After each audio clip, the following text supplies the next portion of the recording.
देखिए अगला प्रश्न 34 नंबर पर क्या कर रहा है, इसमें भी है पूंजी का समायोजन करना।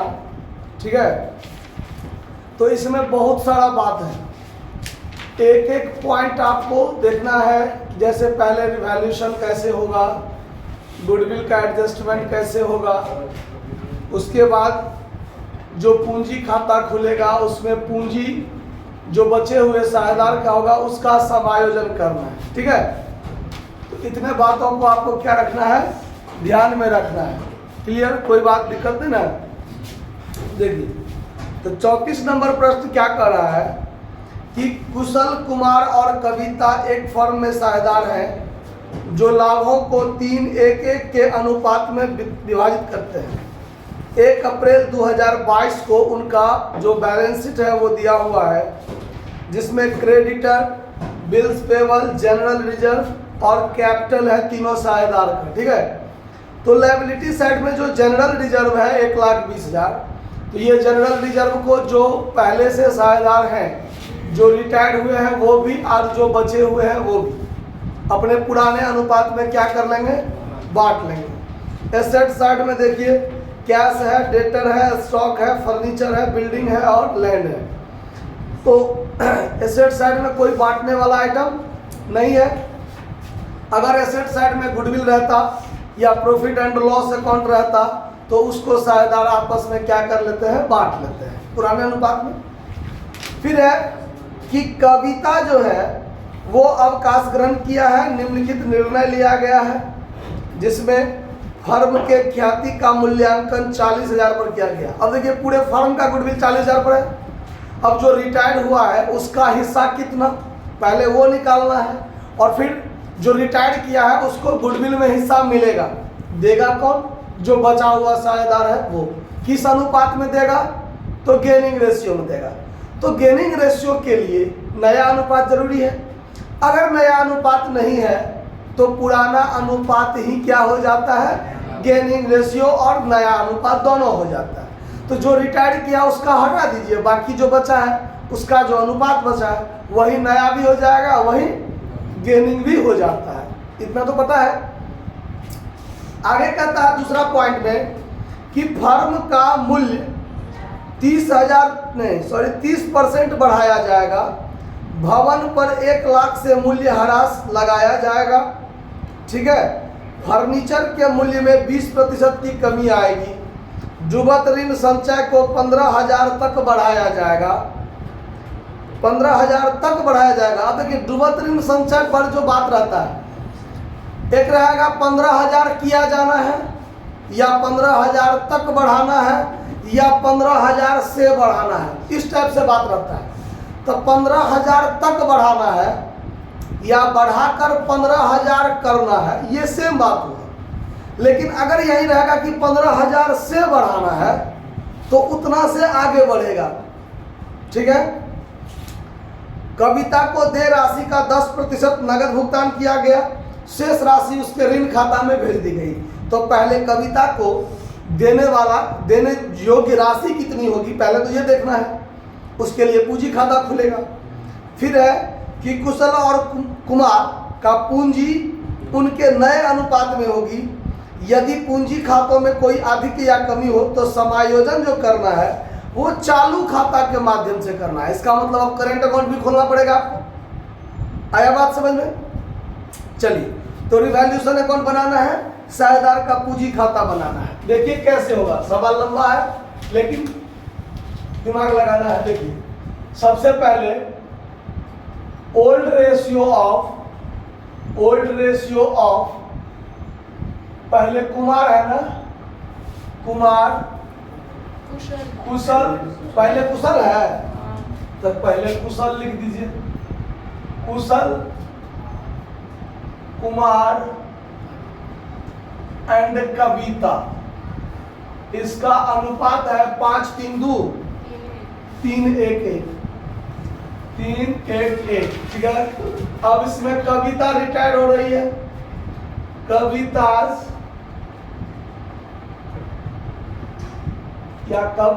इज रिटायरिंग पार्टनर और उसका हिस्सा 1/5 है ना। 3 1 4 1 5, 1/5 जो रिटायर किया उसका हिस्सा है। अब काम होगा टोटल गुडविल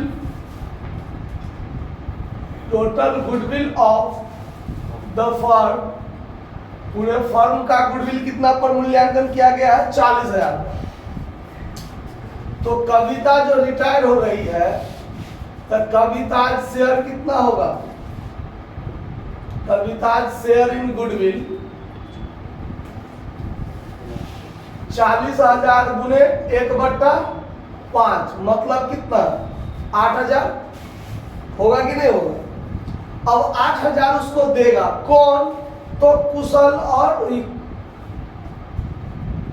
और कुमार। अब यहां लिखेंगे gaining ratio of Kusal and Kumar 3:1, क्योंकि ये तीनों में ये दोनों बचा हुआ है, ये रिटायर कर गया, तो जो बचा हुआ है 3:1 वही उसका नया भी हो जाएगा, वही उसका गेनिंग रेशियो भी हो जाएगा। तो gaining ratio of Kusal and Kumar 3:1। तो अब कुशल का शेयर कितना? तो कुशल शेयर, तो ये 8,000 को 3:1 में बांटेगा ना, तो यहाँ 6,000 हो जाएगा। और कुमार का हिस्सा जो हो जाएगा, कुमार शेयर वो 8,000 गुने 1/4 मतलब 2,000। इतना बात समझने में कोई दिक्कत? वर्किंग नोट के नाम पर फिलहाल इतना ही बात होगा आपको, ठीक है। चलिए कुछ और वर्किंग नोट करना होगा, वो हम लोग जब रिटायरिंग पार्टनर अकाउंट खोलने के बाद रिमेनिंग पार्टनर्स कैपिटल अकाउंट खोल लेंगे, उसके बाद एडजस्टमेंट वाली बात के लिए वर्किंग नोट होगा। तो अब हम लोग पहले खोलेंगे रिवैल्यूएशन अकाउंट। रिवैल्यूएशन अकाउंट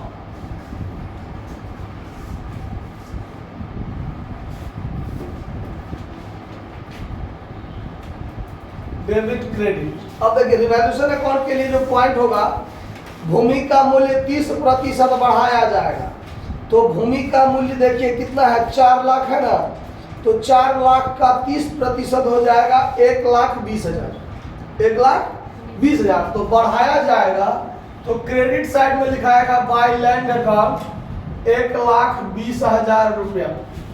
उसके बाद भवन पर 1,000 से मूल्य ह्रास लगाया जाएगा।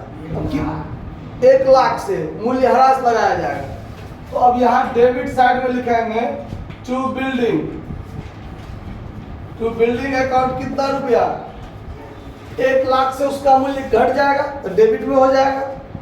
उसके बाद फर्नीचर के मूल्य में 20% कमी करना है, तो ये भी तो घाटा है, रिवैल्यूएशन के डेबिट में हो जाएगा टू फर्नीचर अकाउंट 20,000 रुपया।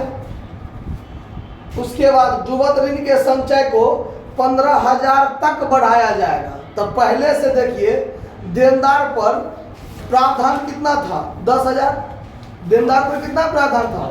मतलब 10,000 बुरने की संभावना था, लेकिन अब बुरने की संभावना कितनी हो जाएगी? 15,000। तो नया में जो रिवैल्यूएशन होगा हमारा 5,000 से घट रहा है ना, हमारा देनदार 5,000 से और घटने की संभावना है। 10,000 से घटिए रहा था, लेकिन 15,000 तक घटेगा, तो 5,000 में और का व्यवस्था कर रहा है हमको। इसीलिए यहाँ पर डेबिट साइड में to reserve for doubtful debts account जो होगा वो 5,000 हो जाएगा। क्लियर? अब हो गया रिवैल्यूएशन अकाउंट में 3 पॉइंट ही होगा, ये बात खत्म हो गया। अब रिवैल्यूएशन ये 1,20,000 5 25,000, तो डेबिट साइड का ज्यादा हो गया, 1,25,000 घट गया, तो इधर 5,000 का क्या हो जाएगा हमको? लॉस। तो to all partners capital account loss. इस लॉस को कुशल, कुमार और कविता आपस में बांट लेगी। जो पुराना अनुपात होगा 3:1, तो 3,000, 1,000 और 1,000 तीनों आदमी का बटा गया, बात खत्म। इसमें कोई दिक्कत? चलिए अब आगे देखिए, अब बनाना है रिमेनिंग पार्टनर्स कैपिटल और रिटायरिंग पार्टनर्स कैपिटल। तो अब हम यहां बनाते हैं रिमेनिंग,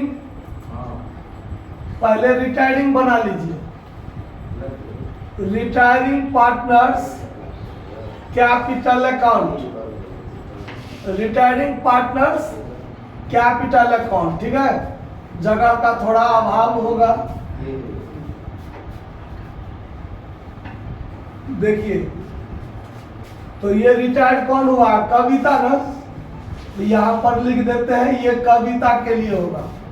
फिर यहां remaining partners capital account, remaining partners capital account, इसमें दो साझेदार होगा, कुशल और कुमार।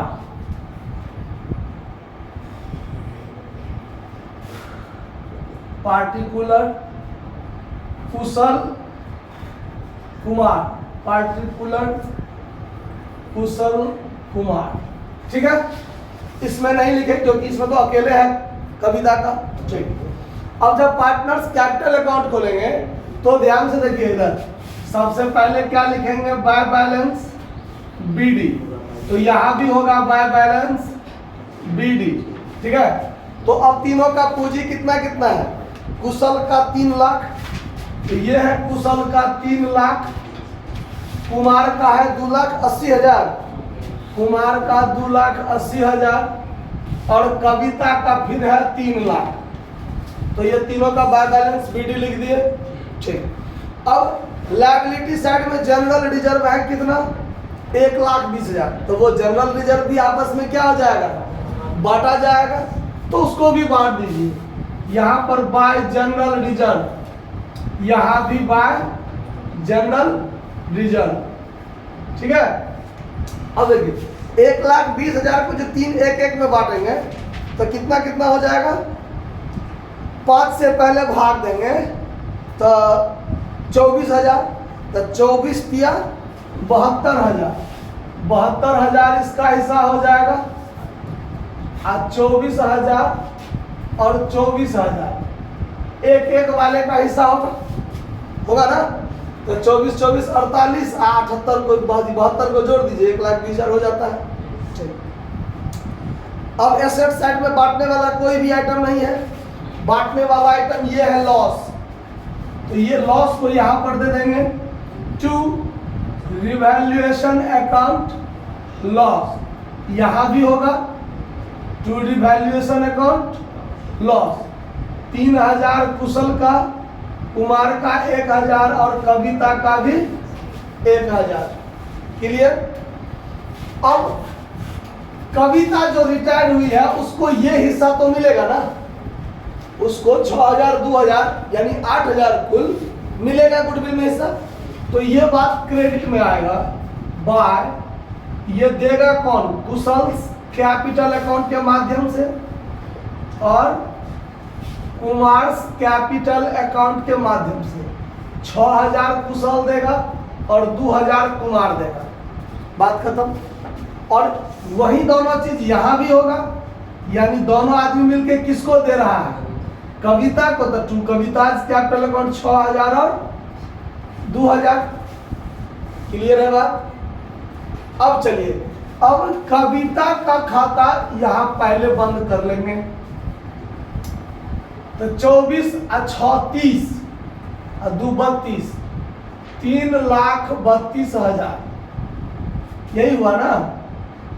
3,32,000 और 3,32,000 में से 1,000 कट जाएगा तो कविता को देय रकम कितना हुआ? 3,31,000।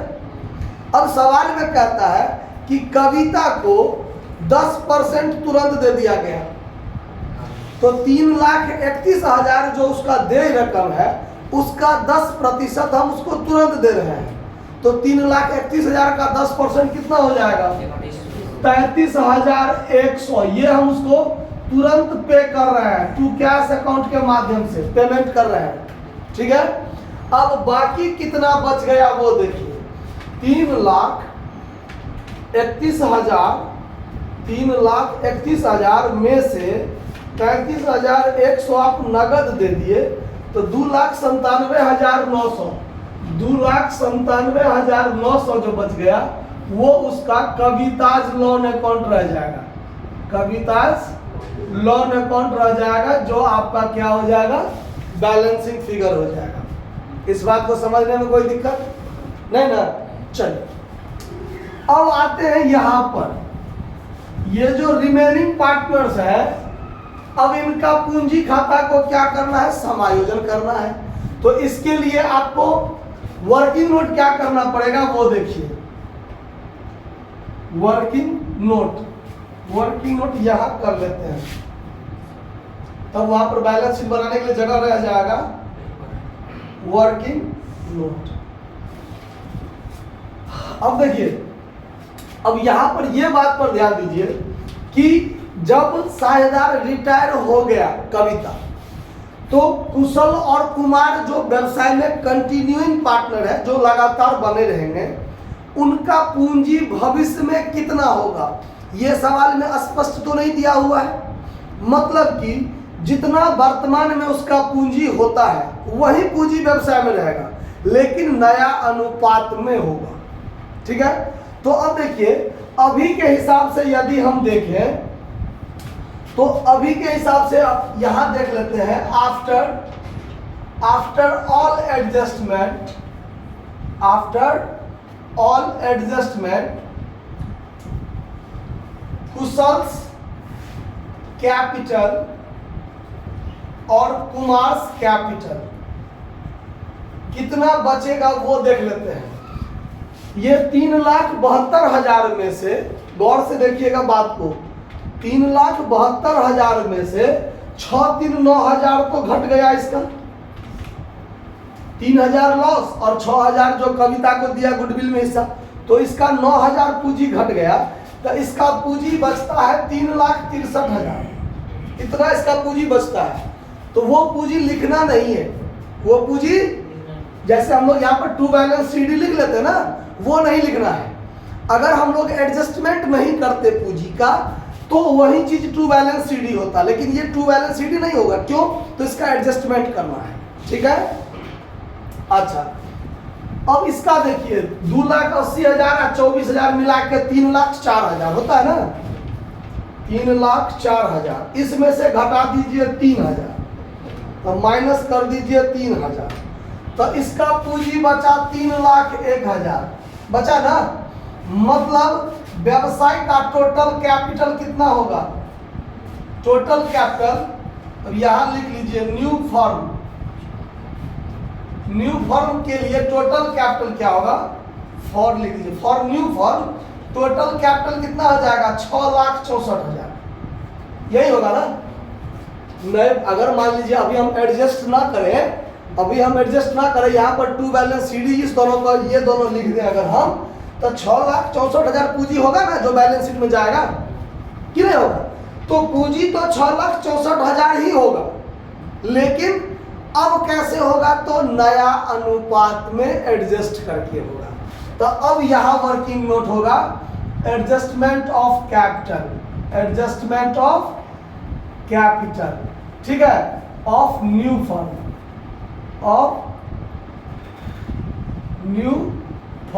बैलेंस शीट में हो जाना चाहिए। ठीक है, अब देखिए न्यू फर्म में क्या होगा, तो कुशल्स कैपिटल और कुमार्स कैपिटल। देखिए 6,64,000 को 3-1 में बांटना है। किस में करना है काम, अब ये दोनों बचेगा तो नया अनुपात यही होगा ना, 3-1 में एडजस्ट होगा, तो 3/4 और 6,64,000 गुने 1/4। अब अगर इसका काम करें 6,64,000 भागा 4, तो यहां अगर कर दीजिए तो 1,66,000 पूंजी किसका होगा, कुमार का, और फिर यहां काटिएगा 3 से गुना कीजिएगा इसी में, तो 4,98,000, 4,98,000 कुशल का होगा, और कुमार का 1,66,000 होगा। समझ में आया बात कि इसमें कोई दिक्कत है? ये चीज समझ में आया? अब देखिए, अब यहाँ पर क्या है, अभी जब हम एडजस्ट नहीं किए हैं तो 3,66,000 है कुशल का पूंजी, लेकिन कुशल का पूंजी कितना होना चाहिए? 4,98,000 होना चाहिए। तो मतलब अब हम क्या करेंगे देखिए, अब यहाँ पर ये जो टोटल होगा, ये टोटल अभी फिलहाल नहीं करेंगे। यहाँ पर टू बैलेंस CD, ये जो टू बैलेंस CD होगा, यही टू बैलेंस CD में जो है सो हम बैलेंस शीट में ले जाएंगे। तो अब टू बैलेंस CD थोड़ा बीच में जगह छोड़ के यहाँ लिख लेंगे टू बैलेंस CD कुशल का 4,98,000 होना चाहिए।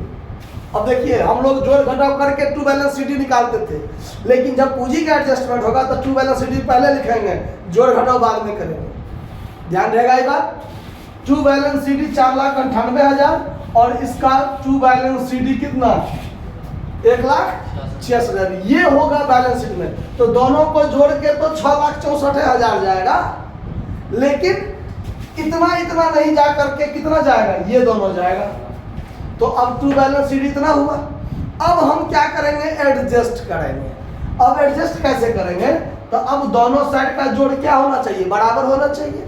तो जब बराबर होना चाहिए तो इसको यदि हम जोड़ें तो 4,98,000 प्लस 9,000 तो ये होता है 5,07,000। तो इधर भी 5,07,000 लिखाएगा, लेकिन इधर कितना है? 3,72,000। तो इसमें से 3,72,000 आप घटा दीजिए। तो इसका मतलब है कि कुशल को 1,35,000 लाना पड़ेगा। कुशल को 1,35,000 क्या करना पड़ेगा? लाना पड़ेगा, क्योंकि उसके हिसाब से, एडजस्टमेंट के हिसाब से कुशल का पूंजी 1,35,000 से घट रहा है, डिफिसिट हो रहा है। तो उसको 1,35,000 लाकर देना पड़ेगा। तो ये नगद में नहीं लाएगा।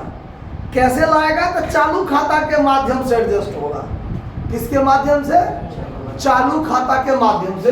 तो यहां पर लिखेंगे बाय कुशल्स करंट अकाउंट 1,35,000। आया बात समझ में? और अब इधर देखिए, अब इधर का जोड़ अगर देखा जाए तो 3,04,000 इधर का बढ़ता है, तो इधर नहीं, यहां लिखाएगा 3 लाख। अब इसका पूंजी इतना ही होना चाहिए। तो 3,04,000 में से 1,66,000 और 3 1,69,000 है ना। 1,69,000 घटा दीजिए, 1,69,000 घटा दीजिए। तो इसका पूंजी 1,35,000 ज्यादा है। तो ये अपना 1,35,000 क्या कर लेगा? निकाल लेगा। तो ये भी नगद नहीं निकालेगा, करंट अकाउंट के माध्यम से रहेगा। आया बात समझ में? तो यहां पर हो जाएगा कुमार्स करंट अकाउंट। इसमें नहीं, इसमें 1,35,000। समझ में रहेगा बात कि भूल जाइएगा? ठीक है। अब हमको बनाना क्या है? Current account. अब क्या बनाना है? Current account. चूंकि करेंट अकाउंट का शेष तो बैलेंस शीट में जाएगा। अब करेंट अकाउंट बनाएंगे तो ऐसा करते हैं, सुन लीजिए, ऐसा सोच लीजिए कि करेंट अकाउंट भी अगर बनाना पड़ेगा तब तो जगह का दिक्कत हो जाएगा।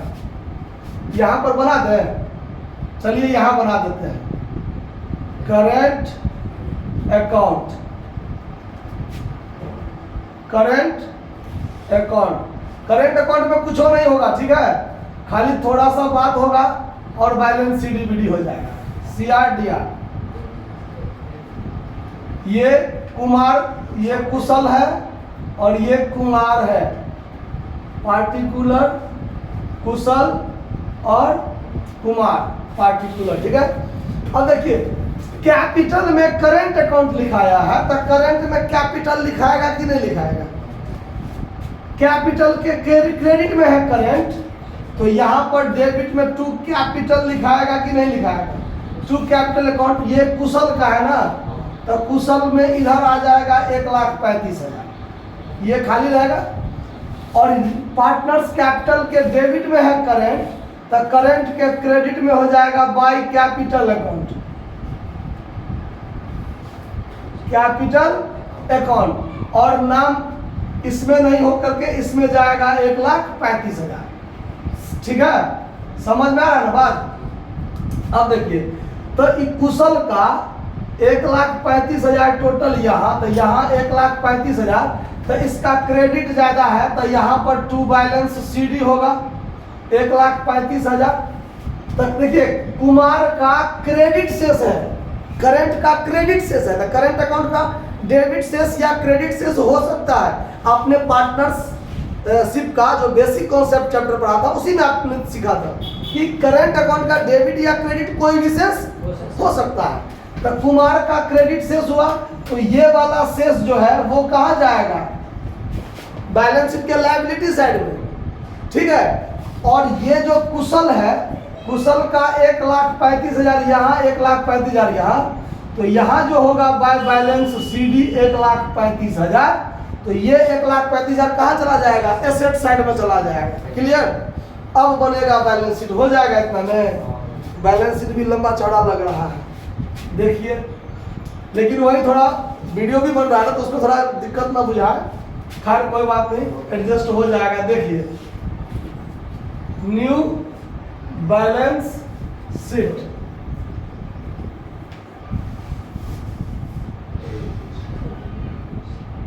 हो जाएगा, खिंचा नहीं हो पाएगा। ठीक है, तो ऐसा करते हैं, पहले आप इस लोग को इस सबको क्या कर नोट कर लीजिए, उसके बाद फिर हम जो है बैलेंस शीट बना देते हैं। आप लोग स्क्रीनशॉट ले लीजिए, फिर उसके बाद देखते हैं। देखिए इतना दूर जगह हमने खाली कर लिया है। अब यहां बनाएंगे new balance sheet, new balance sheet.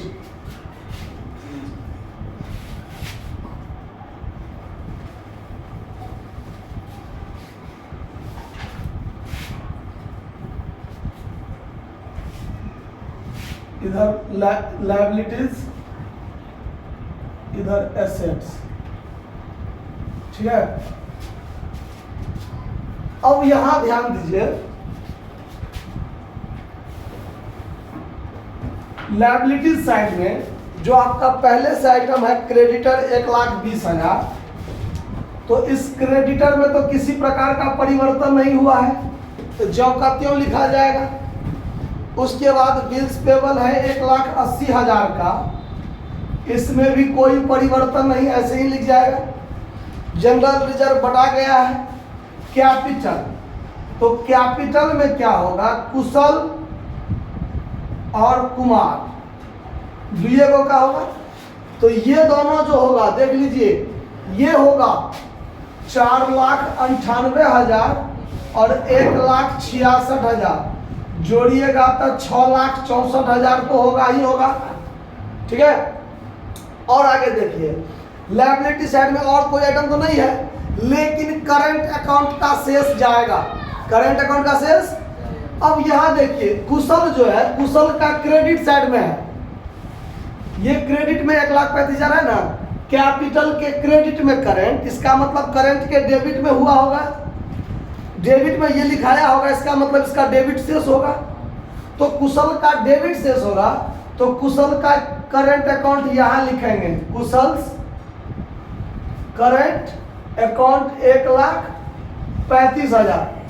समझ में आया बात, कुशल के करंट अकाउंट का डेबिट शेष। और कुमार का यहां देखिए, कुमार का डेबिट साइड में है कुमार करंट अकाउंट, तो जब इसका करंट अकाउंट खोले होंगे हम, तो क्रेडिट में कैपिटल लिखाया होगा, क्रेडिट में कैपिटल लिखाया होगा, तो डेबिट में टू बैलेंस शीट आया होगा। इसका मतलब क्रेडिट साइड ज्यादा है, इसका मतलब इसका कौन सा शेष होगा, इसका डेबिट में क्यों घटा है, क्योंकि क्रेडिट ज्यादा है ना, इसका मतलब इसका क्रेडिट शेष होगा। तो क्रेडिट शेष होगा तो लायबिलिटी में लिखाएगा Kumar's current account, Kumar's current account 1,35,000। ये बात समझ में आ गया, इसमें कोई दिक्कत। चलिए अब आगे क्या होगा, देखिए लायबिलिटी साइड क्लियर है। एसेट्स में आइए, कैश है 70,000। कैश कितना है? तो इस 70,000 में कोई लफड़ा नहीं हुआ है। डेटर 2 लाख का डेटर था, पहले 10,000 प्रावधान था, लेकिन अब प्रावधान कितना हो जाएगा? 15,000। तो ये 1,85,000 हो जाएगा। स्टॉक 2,20,000 था ना, स्टॉक 2,20,000, स्टॉक 2,20,000। स्टॉक में किसी भी प्रकार का कोई परिवर्तन डिवैल्यूएशन अकाउंट में नहीं है, तो नहीं बढ़ेगा घटेगा। फर्नीचर 1,20,000, फर्नीचर 1,20,000 में से 20,000 घटा था शायद। देखिए फर्नीचर 20,000 घटा था ना, तो वो 20,000 घटा देंगे तो कितना बचेगा? 1 लाख। उसके बाद भवन 3 लाख का, यानी बिल्डिंग 3 लाख का, बिल्डिंग पर 1 लाख रुपया का हरासित किया गया था। अब इसका दाम कितना बचेगा? 2 लाख। और लैंड भूमि 4 लाख का था, कितना का था? 4 लाख का।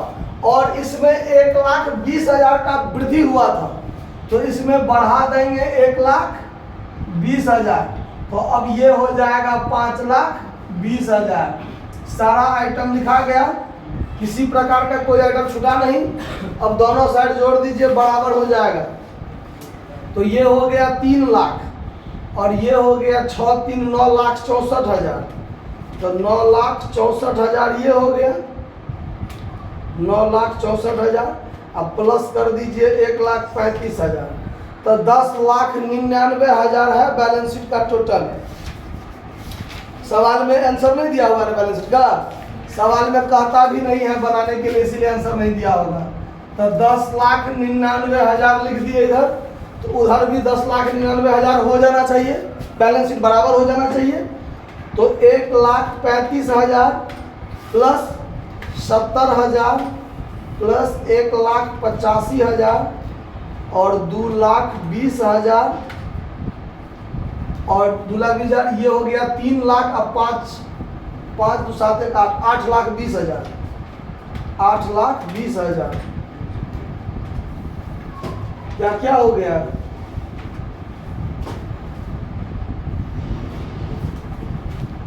बेसी जोड़ा गया कुछ की, 1 मिनट फिर से देख लेते हैं। 1,35,000 1,35,000 1,35,000 ठीक, प्लस 70,000 प्लस 1,85,000 1,85,000 2,20,000 2,20,000 बहुत ही ज्यादा हो रहा है।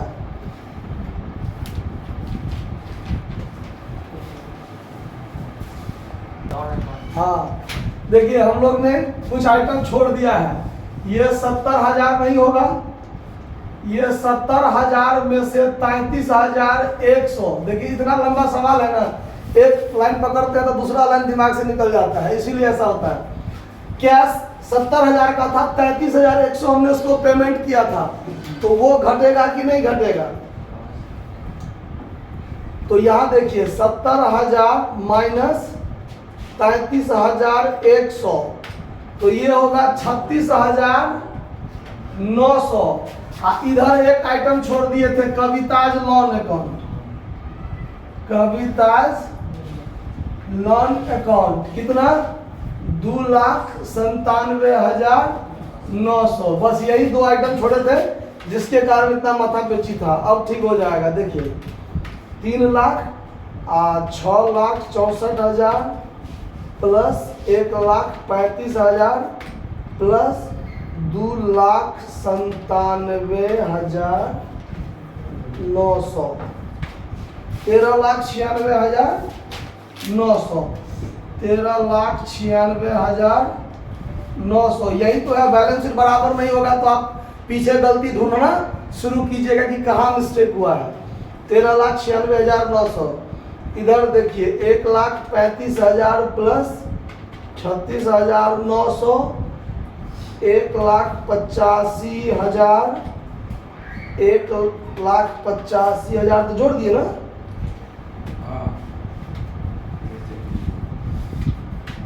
छोड़िए, 1,35,000 प्लस 36,900, 1,85,000, 2,20,000, 3,00,000 और 5, 8,20,000, 8,20,000, 13,96,900, 13,96,900।